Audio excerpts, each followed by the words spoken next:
السلام عليكم ورحمة الله وبركاته. اللهم صل وسلم وبارك على سيدنا محمد وعلى آله وأصحابه أجمعين. يا صباح الفل والياسمين وصباح الزبادي واللبن الحليب. النهاردة طبعا هنعمل الزبادي البيتي في قلب البيت، الصحية خالص الجميلة اللي سمكها زي ما انت شايفة كده، وبمكونات حاجة بسيطة خالص خالص. لا هنستعمل فرن ولا هنستعمل اي حاجة مكلفة. احنا هنجيب علبة فاضية وشوية كوبايات وحبة مية دافية وهتعملي احلى زبادي. هنعمل حضانة زبادي. عندي هنا اهو علبة تلاجة بلاستيك فاضية زي ما انت شايفة، شفافة طبعا، كل حاجة صحية وكل حاجة تمام التمام. عندي شايفة الزبادي يا جماعة، بصي هنا الزبادي دي قدامك بيتي وطبيعي وبلدي وزي العسل اهو، شايفين اهي. انا كده لسه عاملاها ويا دوبك حطيتها شويه في التلاجة وطلعتها عشان اصورها لكم وعشان تعملوها. انا عندي هنا كيلو لبن مغلي، انا غليته، شايفين القشطه والوش اللي فيه. هتحطي له ايه؟ معلقه سكر واحده اهي. طب ليه بتحطي السكر؟ عشان تساعد عمليه التخمر فين؟ في الزبادي. وعندي علبه زبادي هوريها لك اهي، اي نوع بتفضليه بقى، اي نوع، بس يستحسن الزبادي الطبيعي البلدي، عشان انا ما كانش عندي فاستعملت اللي هي ايه بتاعه الشركات. تمام تمام.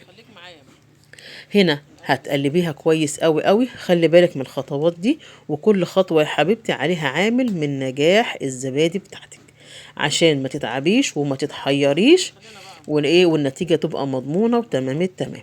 حط لايك يا ست الكل، فضل وليس امر.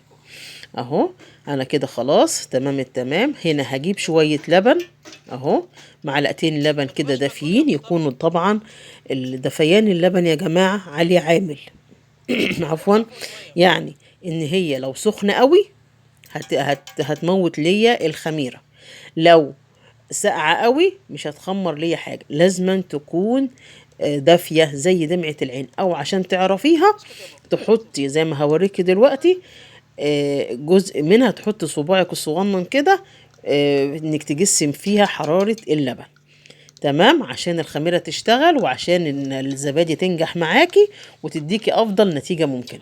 هتفضي طبعا كل الكمية. انا كده ربيت الزبادي، طبعا تحطيها بره التلاجة. تمام، الزبادي الخميرة بتاعتك هتحطيها بره التلاجة اهو قدامك زي ما انتي شايفة اهو، شايفة اهو زي ما وريتك العلامة اهو. خلاص تفضلي بقى تضربي كويس قوي قوي قوي بالمضرب اليدوي ده عشان توزعي الخميرة في جميع اللبن اللي عندك. تمام اهو. وكل ما تضربي كويس قوي قوي كل ما وش القشطة والسمنة هيطلع فوق علبة الزبادي.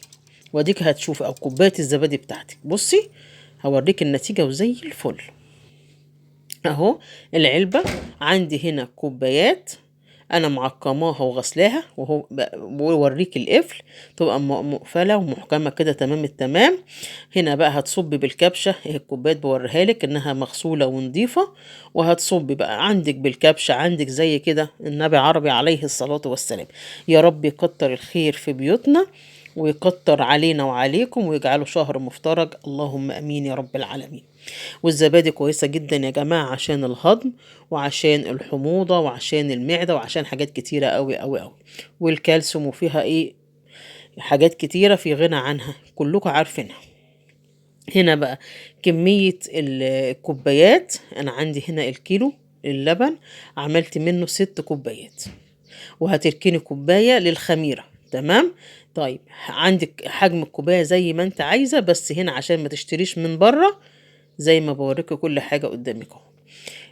وعلى شرط عشان تنجح الزبادي لازم يكون اللبن من اللي هو اللبان، تمام، مش من ايه، مش المعلب، لبن اللي بتجيبيه من عند اللبان اهو. عندي هنا مية سخنة هحطها بقى هنا في قلب العلبة دي عشان تساعد معايا على ايه، على تخمر الزبادي.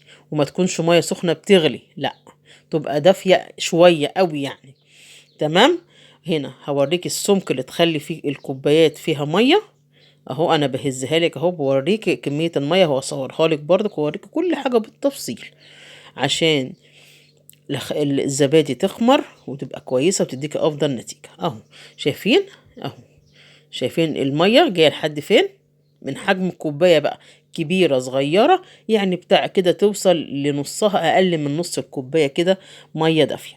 وهنغطي عليها غطا نضيف ومحكم وزي الفل، وهقفل عليها. طيب هتعملي ايه بقى؟ خلصنا كده؟ لا، مش هنحطها في فرن ولا نشغل حاجة ولا كلفك أي حاجة.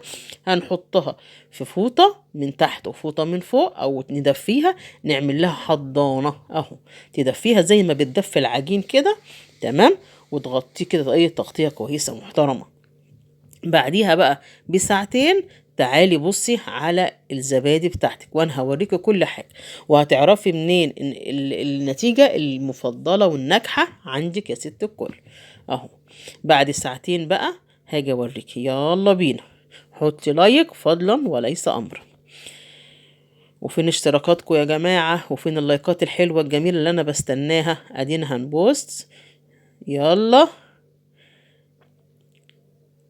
فعلي الجرس، حطي لايك، اشتراكك الجميل، ودعوة حلوة منك اهو.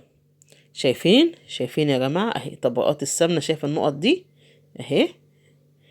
ده لبن بخيره، لبن بخيره يا جماعة الخير. لو انت عايزة تستفادي بوش اللبن بعد ما تغليها اهو، تقشطي الجزء اللي منها وتخليها خالية الدسم براحتك خالص اهو. بس احنا بنحبها دسمة كده وحلوة، تبقى مغذية ومفيدة اهو. عندي هنا كده مسكت، هنصفيها بقى من المية ونحطها فين؟ في التلاجة على طول عشان تجمد اكتر معاكي، زي ما وريتك في اول الفيديو يا ست الكل اهو. وبألف هنا وشفا يا رب على قلوبكم. وحاجة بسيطة جدا، وفري في بيتك، كلي حاجة نظيفة. مفيش أحلى ولا أسهل ولا أجمل من كده، لا فرن ولا لنضة ولا كرتونة ولا الكلام ده خالص. حاجة بسيطة خالص خالص، كل حاجة عندنا، بس اللبن يكون من عند اللبان. اللبن يكون من عند اللبان مش معلب عشان تنجح معاكي. وعلى حسب نوع الزبادي الخميرة اللي بتحطيها هيتلاقي طعم الزبادي بتاعك، إذا كانت زبادي بلدي أو زبادي شركات. والسلام عليكم ورحمة الله وبركاته.